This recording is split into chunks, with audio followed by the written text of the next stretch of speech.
Hello everyone, and welcome back to my channel.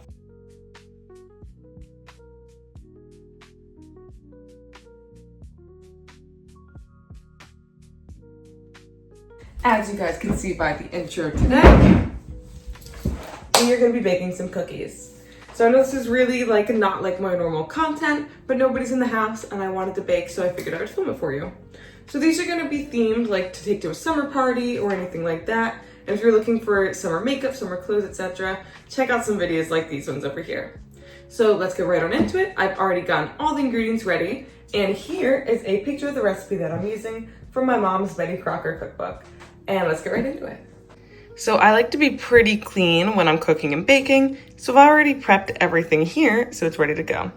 The ingredients were super simple. Sugar didn't even need to be measured yet, but we just have it all laid out to combine it in this big old bowl with the hand mixer. So going from the first page, or the first step of our little book here, we have to mix all those wet ingredients together. So that includes the sugar, the butter or margarine, vanilla, the almond and the extract, and the egg all together in this bowl. So powdered sugar, I already mixed. That's in this one here. We're just gonna dump it right on in.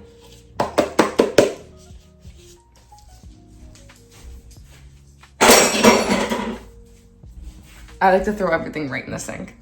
So after that's in, it wants our cup of butter or margarine. 1 cup of butter is always 2 sticks if you're getting like the normal size ones.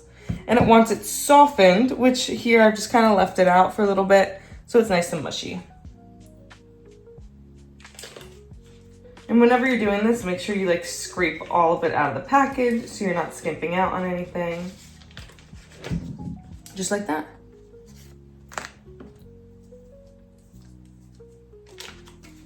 And then your butter will actually usually tell you. I don't know how many people know this, but it actually shows you how much is in here. Obviously, we need both entire 6.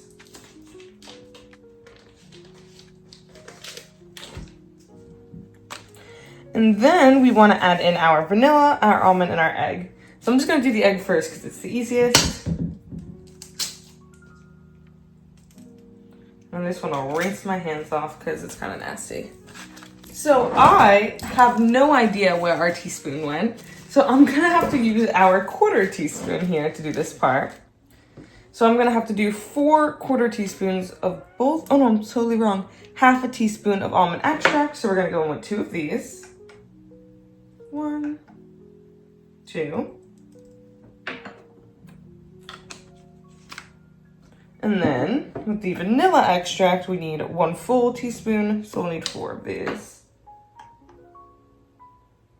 1, 2, 3, and 4. Toss this in the sink. And then we're gonna mix it up. So I'm going in with a hand mixer just because I didn't feel like taking the giant stand mixer out. And of course, you guys don't need any of this. You can just use a spoon.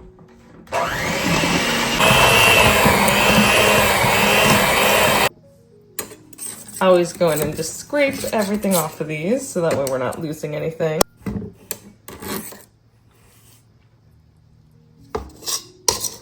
And then I just scrape my sides before we move on to the next step.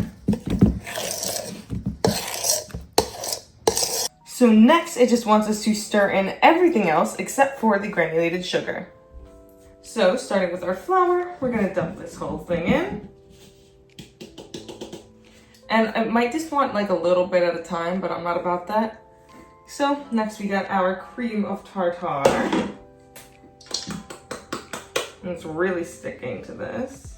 And finally our baking soda. I don't know why they're all sticking to the glass. It should all be dry.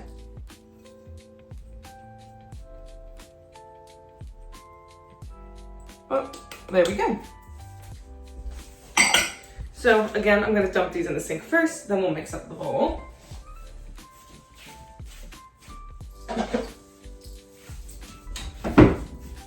And we are back to it. Start on nice and low. You guys should start to notice it crumbling up a little bit. That's what we want here. I'm gonna scrape my sides down a little bit before we get back to mixing.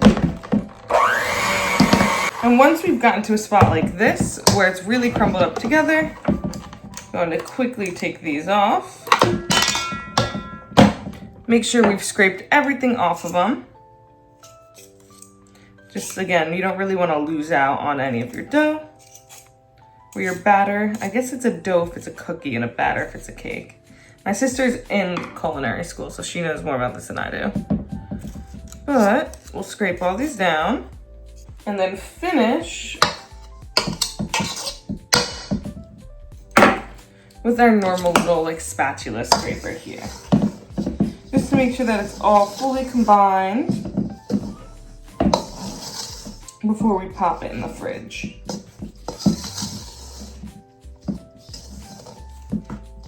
Your dough should be nice and thick.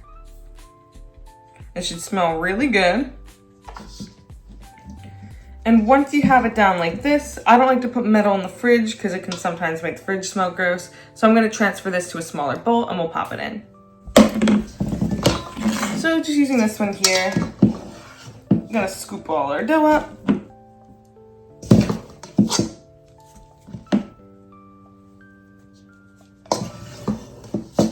And we are good to go. So it is currently 10:44. This is gonna go in until just before 1 o'clock. So I'll meet you back then. It is time to get our dough out of the fridge. And I actually did let mine chill for a little bit longer just because I was filming my crochet video and I did not have time to come back. So we're gonna set this aside. And we're gonna let it like thaw out a little bit before we start putting it to work. So you guys can see it's like, it gets stuck at this point. You just wanna put it aside. We're gonna let that thaw and set up our area in the meantime. So before we do anything else, I think I wanna actually do a little bit of food coloring on some of the dough. So I think, let's see what we have in here. I know we have pink. Maybe we'll just do some similar colors, pink, yellow, and orange. And if that's the case, we're gonna need 2 more bowls so we can separate it up. Now I'm definitely realizing I should have done this beforehand, but I just wasn't thinking. So, using a knife that is definitely not the right kind for this, I'm just gonna try and make 3 like even little groups here. I'm pretty sure if you were to make these normally, you would do your food dye before you do this part. So it's gonna get a little scuffed here. But we're just gonna split them up, make them as even as I can get them. Probably something like this.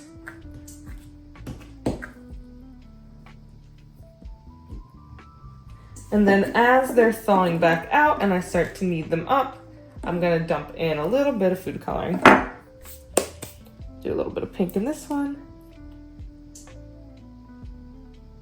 Maybe like 1, 2, 3 drops for now.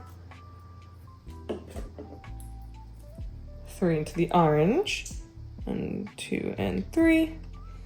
As I do the time lapse of me mixing these, if I add more, just add more to yours. Or do whatever you want. So instead of you watching me sit here mindlessly kneading these, I'm gonna do a little time lapse so you can get it much faster.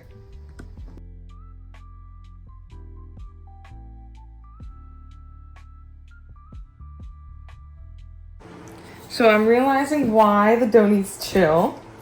And while the pink ones were a little bit of a bloodbath, I think we're gonna redeem ourselves with these ones. So I put the orange and the yellow back into the fridge for a little bit.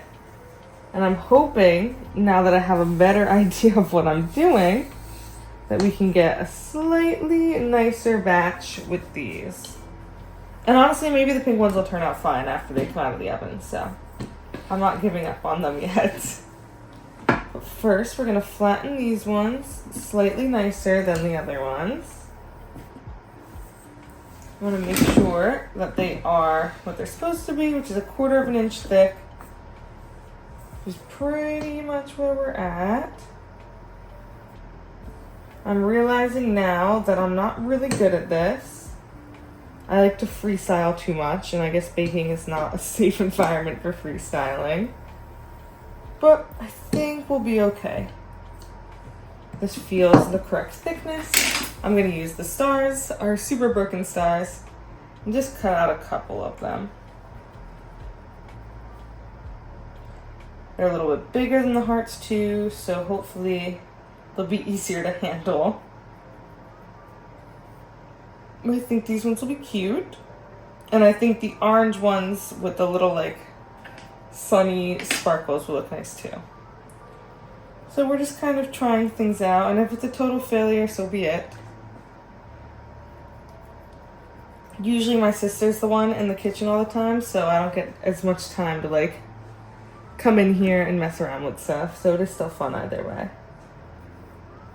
But I'm gonna slowly remove this, and then this time I'm gonna throw this back in the fridge as I'm like going through the rest of the stars. And then I'm thinking maybe gonna leave the stars plain.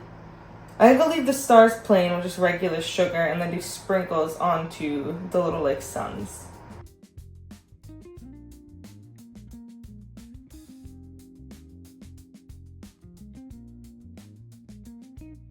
Guys, I'm so excited. They actually look really good. We're gonna take them out in a second. I'm so excited right now about the fact that these actually worked. Let me bring one over to you. Look, they're little hearts. So I'm gonna quickly fill up this tray so they can cool off. This is definitely one of the best examples of trusting the process. I'm gonna taste one. I'm so excited. They look like perfect too on the inside. And they're good. They're good. Well, I technically have a handful left in the oven, like leftovers of 7. The cookies themselves are done. And I do want to say that I am very proud of them.